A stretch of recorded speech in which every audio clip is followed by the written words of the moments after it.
Drug addiction doesn't care if you're a superhero. You can have super strength. You can fly.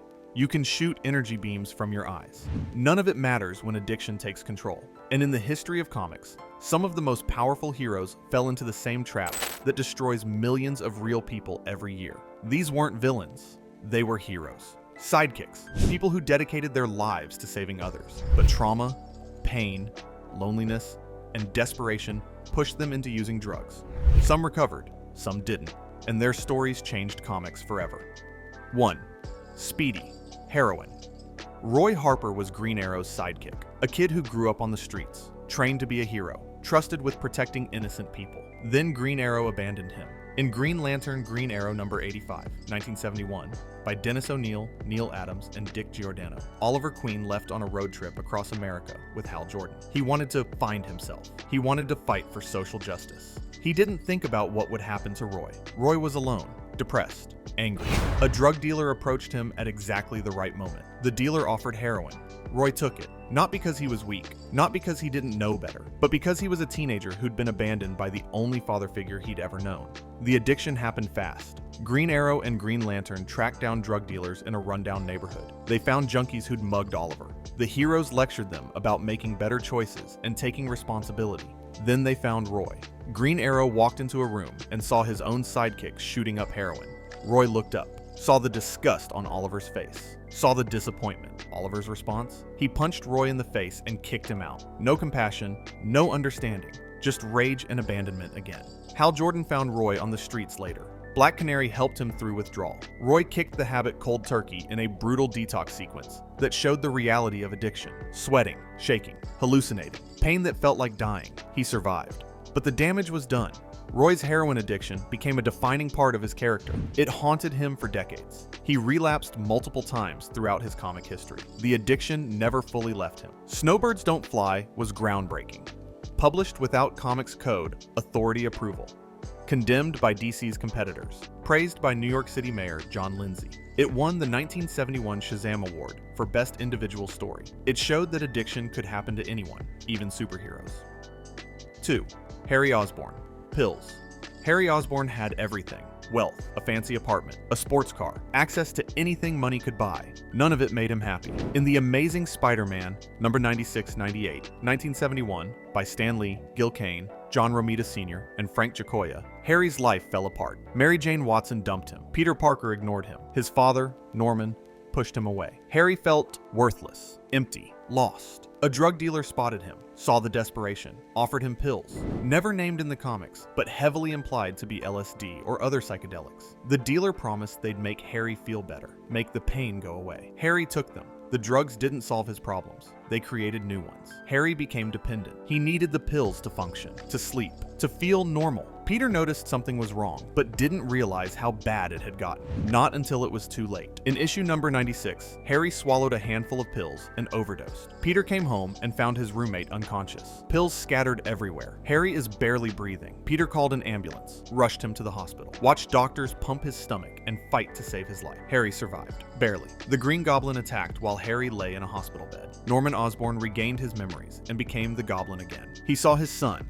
his own flesh and blood, nearly dead from an overdose. The shock was enough to make Norman temporarily forget his vendetta against Spider-Man. Stan Lee published this story without Comics Code Authority approval. Marvel defied the censorship board to tell a story about drug addiction. The CCA had strict rules against depicting drug use in any form. Lee didn't care. He ran the story anyway. The backlash was immediate. DC Comics editor Carmine Infantino criticized Marvel for defying the code. But the public response was overwhelmingly positive. The Department of Health, Education, and Welfare had actually requested Marvel to do an anti-drug story. The Comics Code was rewritten because of this storyline. The CCA changed its rules to allow depictions of drug addiction as a vicious habit, as long as the message was clear that drugs were dangerous. Harry's addiction continued to haunt him. Years later, after his father's death, Harry suffered drug-induced hallucinations. He became the second Green Goblin, partly because of lingering psychological damage from his pill abuse. The drugs never fully left his system. They warped his mind, made him unstable, turned him into the thing he feared most, his father. 3. Batman. Venom.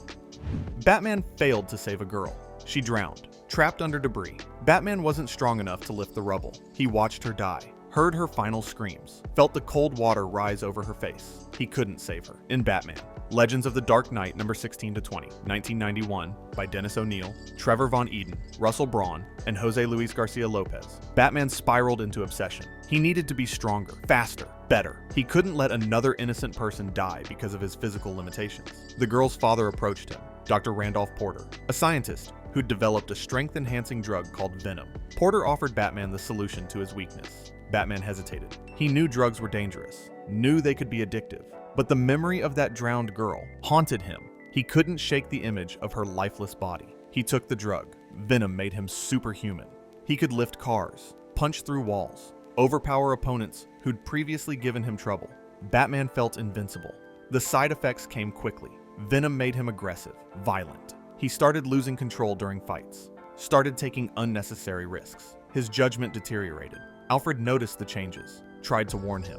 Batman didn't listen. He became dependent on Venom, needed it to feel capable, to feel like he could protect Gotham. The drug controlled him instead of the other way around. Dr. Porter revealed his true plan. He wanted Batman as an enforcer, a super soldier under his control. Batman realized he'd been manipulated, used, turned into an addict. Quitting nearly killed him.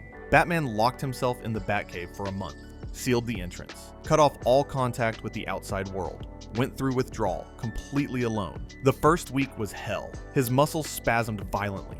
Bones felt like they were breaking. Every nerve ending screamed for the drug. Batman's enhanced strength from Venom faded, leaving him feeling powerless, weak, ordinary. The hallucinations were worse. He saw the drowned girl reaching out to him from dark water, saw his parents bleeding in Crime Alley, saw himself becoming Joe Chill, the man who'd murdered them. The visions felt real, more real than reality. Alfred monitored him through security cameras, watched Bruce Wayne, the strongest man he knew, reduced to a shaking, sweating wreck on the cave floor. Alfred begged him to seek medical help, to let doctors ease the withdrawal symptoms. Batman refused. This was his punishment, his penance for becoming an addict, for letting himself be controlled by a substance. He had to suffer through it, had to prove to himself that his willpower was stronger than the drug. Day after day, he fought, resisted the urge to take just one more dose, just enough to make the pain stop. The Venom sat in a locked case across the cave. Batman stared at it, wanted it, needed it. He never took it. After 30 days, Batman emerged from the Batcave, 20 pounds lighter, exhausted but clean, free from Venom's grip. But the drug didn't disappear. Years later, Venom resurfaced. The villain Bane used it as his primary power source. That green liquid pumping through tubes into his body, that was Venom, the same drug that nearly destroyed Batman. Bane broke Batman's back in the Nightfall storyline, and Batman knew exactly what that drug could do, because he'd experienced its power firsthand. He'd been a Venom addict. He understood the drug's capabilities and its cost. The Venom story arc was intentionally dark. O'Neil wanted to show that even Batman, a character defined by his iron will and self-control, could fall victim to addiction. No one was immune. 4. Karen Page, heroine. Karen Page loved Matt Murdock. She'd been his secretary, his confidant, his girlfriend. She knew his secret identity, knew he was Daredevil. Then she left New York to become an actress. Her career failed, spectacularly. In Daredevil number 237-233, 1986, Born Again by Frank Miller and David Mazzucchelli, Karen's life collapsed. She couldn't get legitimate acting work. Bills piled up. Desperation set in. She turned to pornographic films. Low budget, degrading, shot in Mexico with predatory directors who exploited her. Then she discovered heroin. The drug made the shame bearable, made the pain go away. Karen told herself it was temporary, just until her career recovered, just until she got back on her feet. She never got back on her feet. The addiction consumed her. She burned through what little money she made, couldn't pay for her next fix. A drug dealer offered her a deal. He wanted information, specifically Daredevil's secret identity. Karen hesitated. Matt had trusted her with his greatest secret. Revealing it would destroy him, put him in danger, betray everything they'd shared. But the withdrawal was agonizing. The dealer had the heroin she needed. And in that moment, Karen chose the drug over the man she loved. She sold Matt Murdock's identity for a shot of heroin.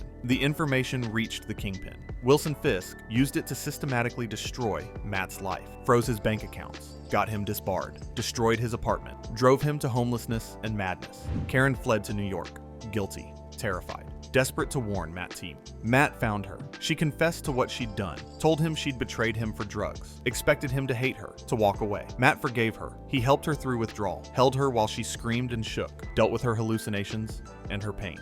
never left her side. Karen got clean. She and Matt moved into a derelict apartment in Hell's Kitchen, started over together. Matt worked as a diner chef. Karen provided phone counseling for drug addicts. The recovery wasn't clean or easy. Karen suffered nightmares, panic attacks, moments where the craving felt overwhelming. She'd wake up at 3 a.m. covered in sweat, body screaming for heroin that wasn't there anymore. Matt stayed with her through all of it. He understood trauma, understood what it meant to rebuild after everything collapsed. He never judged her, never threw her betrayal in her face during arguments. Karen rebuilt her life piece by piece. She opened a legal aid clinic, counseled people going through the same hell she'd survived, helped them find treatment, find hope. She turned her worst mistake into her life's purpose, but the past never fully released its grip. Years later, Karen discovered she'd starred in pornographic films during her addiction. The films still existed, still circulated. Anyone could find them, watch them, judge her for the lowest point of her life. The shame returned, the fear, the self-hatred. Karen wondered if she'd ever truly escape what the heroin had made her do. She stayed sober,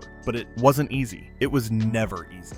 Born Again became one of the most acclaimed Daredevil stories ever published. It also became controversial. Critics argued that Frank Miller used Karen's addiction as a cheap plot device, reduced her to a junkie and a porn star just to torture Daredevil, stripped of her agency and dignity. The criticism had merit. Karen's descent into addiction happened off-panel. Readers never saw how she got there, just the aftermath, the damage, the betrayal. Later writers tried to redeem her character. Kevin Smith's Guardian Devil showed Karen running a drug treatment clinic, helping others avoid the mistakes she'd made, using her trauma to save lives. But in 1999, Karen was killed by Bullseye, murdered while saving Matt from an attack, dead at 35. She never got the redemption she deserved.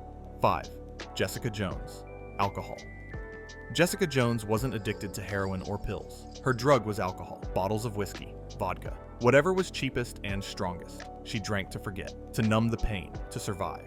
In Alias No. 128, 2001-2004, by Brian Michael Bendis and Michael Gatos, Jessica operated as a private investigator in New York City. Former superhero, N, now a hard-drinking cynic who handled cases the Avengers wouldn't touch. The drinking started after the Purple Man, Zebediah Kilgrave, a villain with mind control powers. He'd captured Jessica when she was still a superhero called Jewel, held her prisoner for 8 months, made her watch him have sex with other women, made her beg for his attention, stripped away her free will and her dignity. He controlled her mind completely. When Jessica finally escaped, she was broken. Post-traumatic stress disorder consumed her. She couldn't trust herself, couldn't trust her own thoughts, didn't know which memories were real and which the Purple Man had implanted. Alcohol became her coping mechanism. She drank alone in her apartment, drank at bars, drank during investigations. The alcohol dulled the terror, made the flashbacks manageable, let her function barely. Jessica knew she had a problem. She just didn't care. Luke Cage noticed her drinking. Carol Danvers confronted her about it. Jessica told them all to back off. It was her life, her trauma, her choice. The alcohol wasn't the only problem. Jessica investigated the superhero community's seedy underbelly. She saw the corruption, the violence, the lies. Every case reinforced her cynicism. Every investigation showed her that heroes weren't actually heroic. The drinking got worse. Then Jessica got pregnant. Luke Cage's baby. Unplanned, unexpected, terrifying. She quit drinking immediately. Cold turkey. No rehab, no support groups. Just sheer determination not to hurt her child. Jessica went through withdrawal while dealing with morning sickness. Suffered through the cravings, the shakes, the psychological dependence. She stayed sober through the pregnancy. Stayed sober after her daughter Danielle was born. Became a mother, a wife, a functioning adult. But the temptation never fully disappeared. Years later, Jessica relapsed occasionally. During particularly stressful cases. During fights with Luke. During encounters with the Purple Man. Alcohol remained her weakness. The Alias series was groundbreaking. Published under Marvel's Max imprint for mature readers. No comics code restrictions. Real language. Real sex. Real addiction. Brian Michael Bendis didn't sugarcoat Jessica's alcoholism. He showed it as messy, destructive, a symptom of deeper trauma. Not a simple character flaw, but a survival mechanism. Jessica's addiction made her human, relatable, more than just another superpowered hero. She struggled with PTSD, with self-destructive behavior, with the aftermath of sexual trauma. She got better. Not cured, not fixed, just better. Still struggling, still fighting, still surviving. 6. Tony Stark. Alcohol. Tony Stark had everything. Wealth, genius, technology that could save the world, an Avengers membership. None of it stopped him from becoming an alcoholic. In Iron Man No. 128, 1979, Demon in a Bottle by David Michelini, Bob Layton, John Romita Jr., and Carmine Infantino, Tony's life spiraled out of control. His armor malfunctioned during missions. Then it killed a foreign ambassador. Tony became a murderer. The world turned against him. He stepped down from the Avengers. Shield tried to seize his company. Tony started drinking to numb the guilt. Martinis on planes, champagne at dinner, Brandisy in his workshop. The drinking became constant, necessary.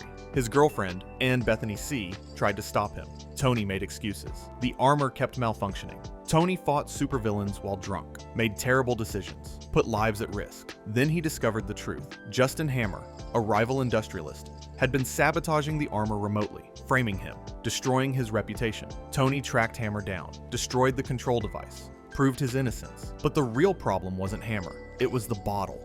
Jarvis quit. Couldn't watch Tony destroy himself anymore. Tony's company was being taken over. His girlfriend looked at him with pity and fear. Bethany confronted him. Her ex-husband had been an alcoholic. She'd watched addiction destroy him, kill him. She refused to go through it again. Tony admitted he had a problem. The withdrawal was brutal. Shaking, sweating, hallucinations. His body screamed for alcohol. Bethany and Jarvis helped him through it, reminded him he wasn't alone. Tony got sober, regained control of his company, returned to being Iron Man, but the addiction didn't disappear. Tony relapsed in the 1980s during Obadiah Stane's hostile takeover, lost everything, gave the armor to James Rhodes, nearly froze to death as a homeless man in a blizzard. He got sober again, then they relapsed again. The cycle continued for decades. Alcoholism became part of who Tony Stark was, not a problem that went away. A constant battle he fought every day. He went to AA meetings, became a sponsor for other recovering alcoholics. Demon in a Bottle won the 1980 Eagle Award for Favorite Single Comic Book Story. It showed that addiction could happen to anyone, even a genius, billionaire superhero. The comics didn't hold back. They showed Tony at his lowest, showed the relapses, the failures, the shame, the struggle, because that's what addiction actually looks like. These stories showed that addiction doesn't discriminate. Even superheroes can fall. Roy Harper, Harry Osborn, Batman, Karen Page, Jessica Jones, and Tony Stark all struggled with drugs and trauma. Some recovered, some relapsed, some died, just like real people. And that's why these stories still matter today. If you enjoyed this deep dive, hit that like button and subscribe for more comic book history.